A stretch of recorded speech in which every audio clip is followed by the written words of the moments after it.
Hello friends, job news and এডুকেশনের নতুন একটি আপডেটে সকলকে স্বাগত জানাই। হাইকোর্টের নির্দেশে মোট 794 জন প্রাথমিক শিক্ষক পদে চাকরি পেতে চলেছে। তোমরা জানো যে গত 25শে এপ্রিল 2 মাসের মধ্যে প্রায় 800 জন হাইকোর্টে আবেদনকারী প্রার্থীকে চাকরি দিতে হবে বলে উত্তর 24 পরগনা জেলা প্রাথমিক শিক্ষা সংসদকে নির্দেশ দিয়েছিল কলকাতা হাইকোর্ট। এবার হাইকোর্টের নির্দেশ মেনেই তালিকা প্রকাশ করা হলো।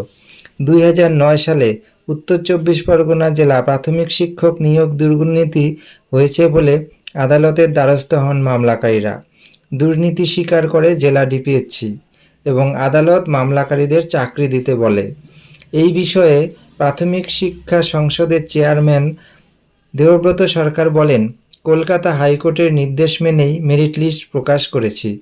যেমন নির্দেশ ছিল সেই মতো সবটাই করছি। মেরিট লিস্টের পর প্যানেল প্রকাশ করব। কমিশনার অফ স্কুল এডুকেশনকে পাঠানো হবে। তিনি চূড়ান্ত অনুমোদন দিলেই আমরা নিয়োগপত্র দিতে পারব। এক্ষেত্রে যেমন নির্দেশ রয়েছে তেমনই হবে।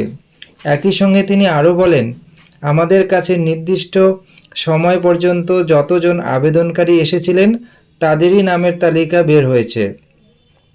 এর আগে আদালত নির্দেশ দিয়ে জানিয়েছিল মামলাকারীদের নথি যাচাইয়ের পর প্রস্তুত করতে হবে তালিকা। সেই তালিকা থেকেই চাকরি দিতে হবে। অবশেষে চাকরি পেতে চলেছে প্রায় 800 জন চাকরি প্রার্থী। দীর্ঘ বঞ্চনার পর অবশ্যই তাদের কাছে খুশির খবর। আজ এখানেই শেষ করছি। ভিডিওটি ভালো লাগলে অবশ্যই লাইক এবং সাবস্ক্রাইব করে দিও। নতুন কোনো আপডেট নিয়ে দেখা হবে পরের ভিডিওতে। ধন্যবাদ।